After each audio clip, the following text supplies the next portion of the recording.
CRIF Mag, Karine Benarous. Vous avez reconnu l'indicatif de CRIF Mag en se retrouvant ce mercredi 6 septembre 19h30 pour une nouvelle édition, l'émission de rentrée. Eh bien, cette émission de rentrée, on va la faire en compagnie de Bernard Ravet pour la sortie bien de son dernier livre, de son premier livre principal de collège, ou Imam de la République, un livre qu'il a écrit en collaboration avec Emmanuel Davidenkoff aux éditions Quéro. Bernard Ravet, bonsoir, bienvenue dans l'émission de CRIF Hebdo. Bonsoir. Bonsoir. On vous reçoit pour votre livre principal de collège ou Imam de la République, un livre que vous avez écrit en collaboration avec Emmanuel Davidenkoff, que l'on retrouve aux éditions Quéro. Alors dans ce livre, eh bien, on va parler un petit peu de vous. Déjà, on va vous présenter. Vous êtes retraité de l'Éducation nationale puisque vous étiez ancien principal, on va dire, dans 3 des collèges les plus difficiles de Marseille, c'est ça ? Dans 3 des collèges les plus difficiles de Marseille, après avoir un parcours tout simplement d'instit, de formateur d'enseignants, m'occupant de documentation pédagogique à l'échelon du département, et puis après, comme je dis, avoir envie de revenir sur le terrain, passer ce concours, et de me retrouver dans un des collèges des quartiers nord comme adjoint, et puis tout simplement de me dire, mais... tu réinventes le travail que tu faisais 25 ans avant, quand tu étais instit sur les pentes de la Croix-Rousse à Lyon, dans un quartier difficile.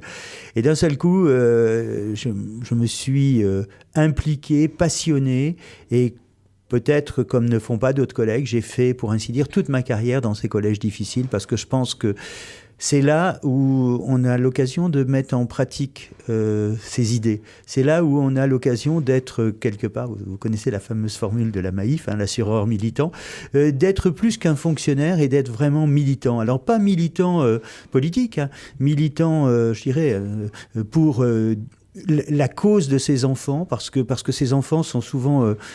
si les quartiers sont abandonnés par la République, ces enfants sont souvent les abandonnés des abandonnés. Ils se retrouvent seuls face à des réalités qu'ils n'ont pas choisies. Et pourtant, dans chaque enfant, moi je dis régulièrement, il y a une pépite, et c'est à nous, Éducation nationale, de la polir. Alors justement, on va en parler, parce que bon, c'est vrai que votre livre a vraiment fait le buzz, c'est-à-dire qu'il y a des tonnes d'articles de journaux qui sont parus partout, et c'est vrai qu'on met surtout l'accent sur dans les interviews, moi, ce que j'ai pu remarquer, parce que vous imaginez que je me suis un petit peu promenée à les lire, c'est vraiment, on vous pose des questions sur l'école à l'heure actuelle, le fanatisme, le machin, nanana.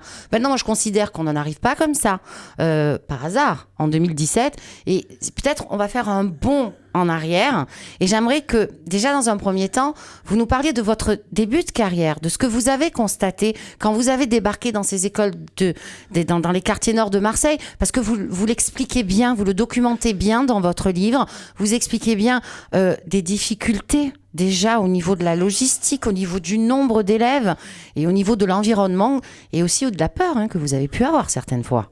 Oui, alors ce livre, moi j'aime beaucoup ce que vous venez de dire. Il y a un mot qui me fait très très plaisir, c'est le mot documenter. Parce que des approches théoriques sur ces quartiers en difficulté, il y en a beaucoup. Ce qu'on a voulu faire avec Emmanuel Davidenkoff, qui n'est pas n'importe qui, parce que ça a été le journaliste de l'IB, spécialiste d'éducation. Après, il a fait ça sur France Info. Donc il est venu régulièrement dans ces collèges. Il m'a suivi, et de là est née une amitié. Et l'amitié entre le journaliste et le principal, c'est que par moment, le principal, quand il comprend pas tout, il en parle à son pote le journaliste. Qui a une autre dimension, qui a une autre dimension, qui voit ça de plus haut, qui voit ça de manière plus globale. Et il me dit, je fais un papier, et je lui dis non, surtout pas. Il faut pas faire de papier à ce moment-là. Alors, certains me reprochent que ce livre sorte trop tard. Alors, on en reparlera tout à l'heure. Allez-y. Alors sur le fond, ce que j'ai vécu, j'allais dire 99, 2002, 2003, j'allais dire c'est la ville est tranquille. On n'a pas l'impression qu'il se passe des choses. On a des élèves en souffrance, il y a de la violence, il y a de l'économie parallèle. Et ça aussi, je dirais, c'est un tout. On est dans un système. Excusez-moi, je vais vous couper parce que vous le dites bien dans votre livre que finalement, dans les quartiers nord, il y a 2 façades. La première façade, c'est celle institutionnelle où on voit les maisons de quartier, les associations, tout ce qu'on peut voir, toute cette énergie. Et la deuxième, c'est l'économie parallèle. C'est les gosses qui, font le guet le soir pour faire attention que la police ne vienne pas pour les dealers, on est d'accord, hein, et qui viennent à l'école complètement fracassés. Mais il y a aussi une autre dimension, c'est des gosses qui vont aller décharger pour se faire quelques euros le matin et avoir un petit peu d'argent avant de venir à l'école. Ça existe. Je veux dire, tout ça, il faut quand même le dire pour replacer dans le contexte. Je pense qu'il faut le dire. Et puis ce qu'il faut dire aussi, c'est que sur notre ville, malheureusement, dans ces années-là, les quartiers nord étaient relativement bien appareillés en structure sociale, ce qui est plus forcément le cas. Et c'est le moins qu'on puisse dire. Et puis, j'allais dire, moi, je passe des quartiers nord à l'hypercentre, près de la gare, où là, on est encore dans un autre système, parce que ce sont des quartiers qui se sont paupérisés et sur lesquels il n'y a pas de structure sociale. Il n'y a pas, je veux dire, tout le monde se souvient combien on s'est battu pour maintenir le centre social Velten, par exemple. Je prends cet exemple particulier. Et je crois que, effectivement, on a des enfants qui vont déballer pour des petits commerces, qui vont déballer pour des marchés, parce qu'il faut faire quelques sous pour la maison. Et il y a des familles très dignes. Moi, on me reproche un peu de stigmatiser, mais à travers le livre, on montre que certaines familles refusent que les enfants rentrent dans ce système-là et tolèrent, par exemple, ne tolèrent pas qu'ils fassent le guet, mais tolèrent qu'ils aillent décharger des camions. Alors, à travers ces exemples, ce livre, il ne se veut pas une étude sociologique, il se veut un peu le récit d'une vie, ce que j'ai vécu au quotidien. Je fais souvent le parallèle dans ma démarche, ce qu'a fait Véronique Vasseur, médecin des prisons, médecin de la prison de la santé, parce que à travers cet exemple, moi j'essaye de dire à un moment, j'ai vécu telle situation, j'ai ressenti telle chose, j'ai eu tel doute, j'ai souffert parfois physiquement, j'en parle, de telle manière. Je le décris aussi pour des profs, mais je le décris aussi pour des élèves, pour des familles, parfois même pour un quartier, quand je pense au moment d'hommage au petit Wael. Voilà. Donc, c'est ce que j'appellerais un livre de l'intérieur. Et il dérange parce que j'ai osé parler. Et alors, la façon la plus radicale de déranger, c'est tout simplement d'être récupéré. Je veux dire, à partir du moment où des gens vous récupèrent, ça veut dire que, d'abord, je suis sûr qu'ils n'ont pas lu le livre, parce que s'ils avaient lu le livre, je pense que, en particulier, le FN, j'appelle un chat, le FN tente de récupérer l'ouvrage et il verrait très bien que je suis très loin de pouvoir être récupéré.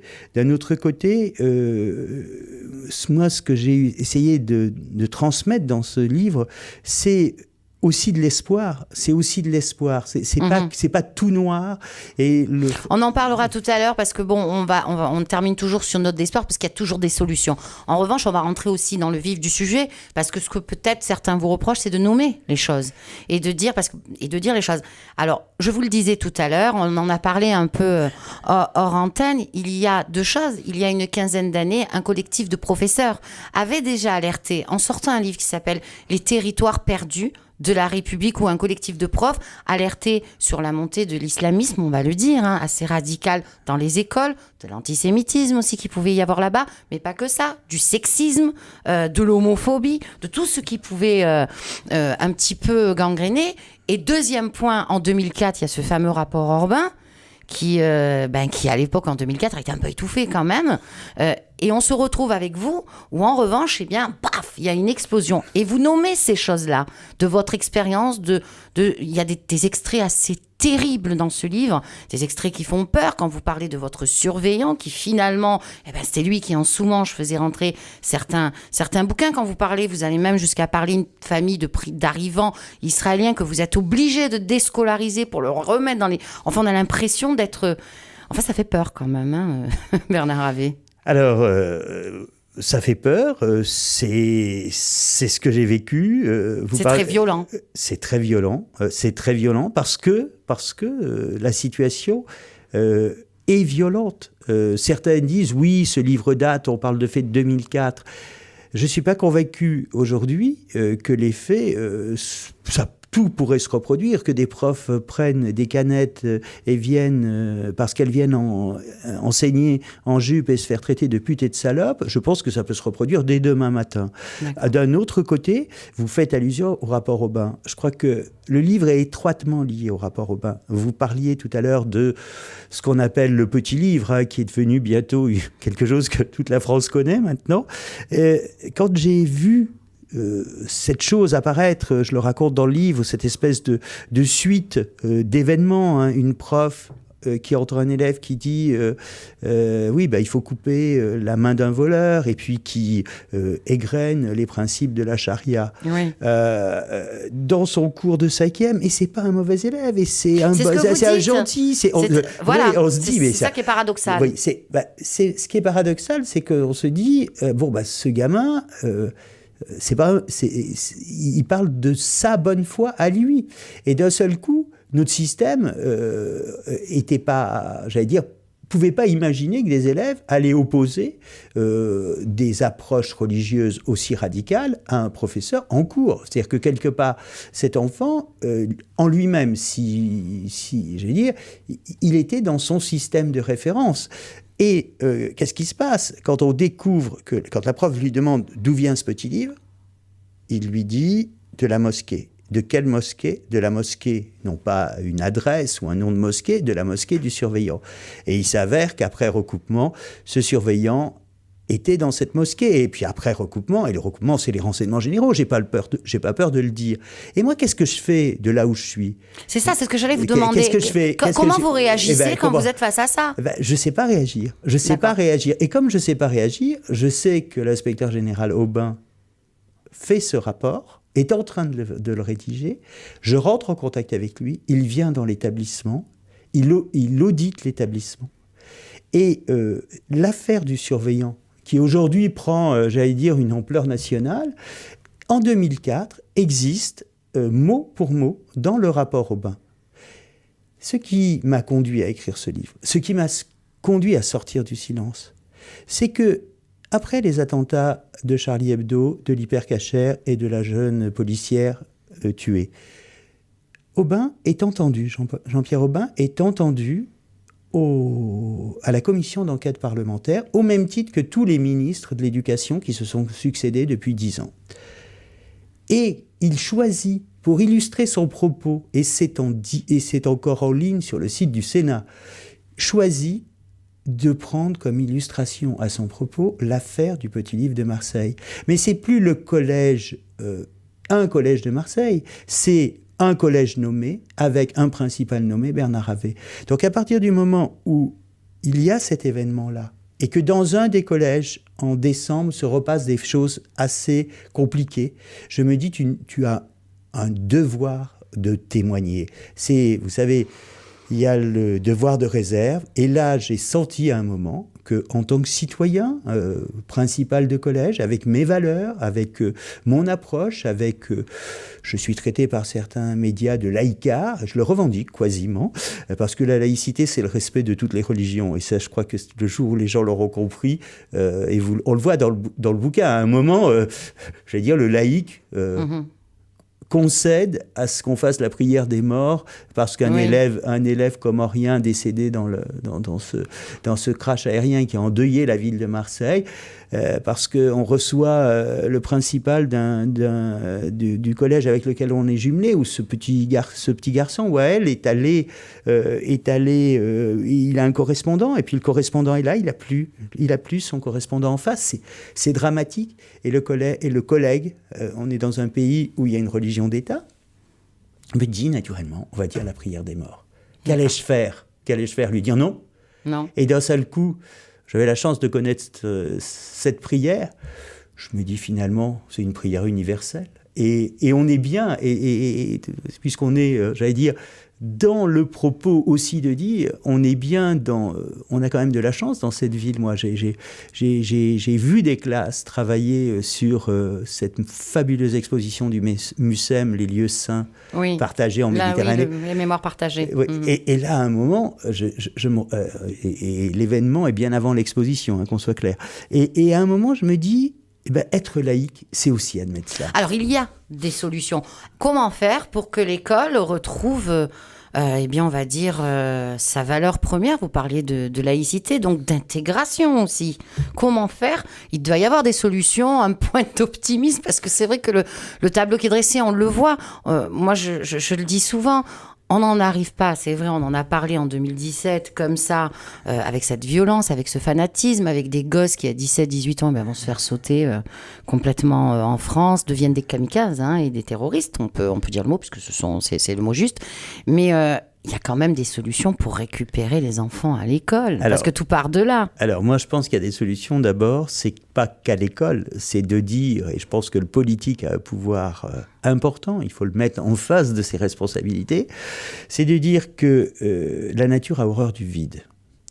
L'école, c'est 6 à 7 heures par jour. Le reste du temps, l'enfant est livré au quartier. Si le quartier ne lui offre pas d'alternative sportive, culturelle, éducative, dans une approche, j'allais dire laïque, dans une approche autour des valeurs de la République, et on est dans un pays de liberté, naturellement, les gens vont se tourner vers ce qu'il leur est proposé. Donc, qu'est-ce qu'il leur est proposé ? Ça peut être une approche associative liée aux religieux, et là, on est dans la sphère du privé. Et le seul problème, c'est qu'on doit avoir une offre, je dirais, laïque dans l'environnement de l'enfant. Après, au sein de l'école, parce qu'au sein de l'école, je veux dire, l'école ne peut pas tout toute seule. Au sein de l'école, je crois qu'il y a 2 choses.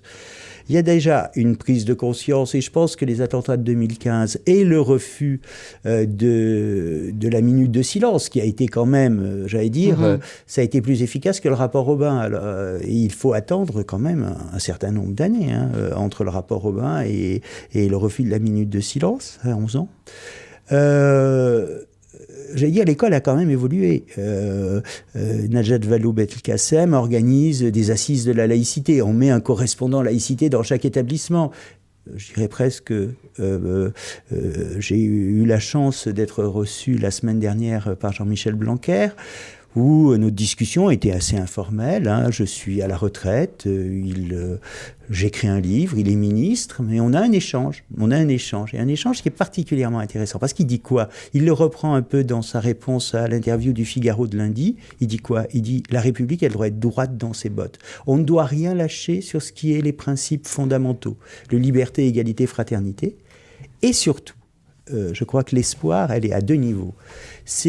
On va avoir des profs qui sont en train d'arriver, donc leur formation, elle ne peut pas être, ça peut plus être comme avant. Je dirais, le plus être comme avant, c'est les attentats de janvier 2015, c'est le Bataclan. Je pense que quelque part, moi je crois en de nouveaux hussards de la République, une nouvelle hussarde, puisque le métier se féminise. Voilà, moi je crois en ça, je crois aux profs, je crois aussi au fait du travail avec le monde associatif. Je pense qu'on ne doit pas être sur une école fermée sur elle-même, mais sur une école ouverte sur le monde. Je crois beaucoup que faire prendre conscience aux enfants, il ne s'agit pas de stigmatiser les enfants parce qu'ils croient en Dieu. Ce qu'il s'agit de faire, c'est de leur expliquer que la croyance en Dieu est de la sphère du privé et que dans l'école doit rester neutre. Voilà, c'est un peu les grands principes. Alors Bernard Hervé, juste avant de se quitter, depuis que vous avez sorti ce livre qui est quand même assez dur, vous n'avez pas reçu, est-ce que vous avez reçu des menaces ? Non. Ah bah écoutez, tant mieux. Ouais, non. Alors là, on peut dire que c'est un signe d'espoir. Je rappelle à nos auditeurs que votre livre est sorti, Principal de collège ou imam de la République, que vous avez écrit en collaboration avec Emmanuel David Denkov. Je vais y arriver, aux éditions Kéro. Merci infiniment, à très bientôt sur cette antenne. Merci à vous. Au revoir.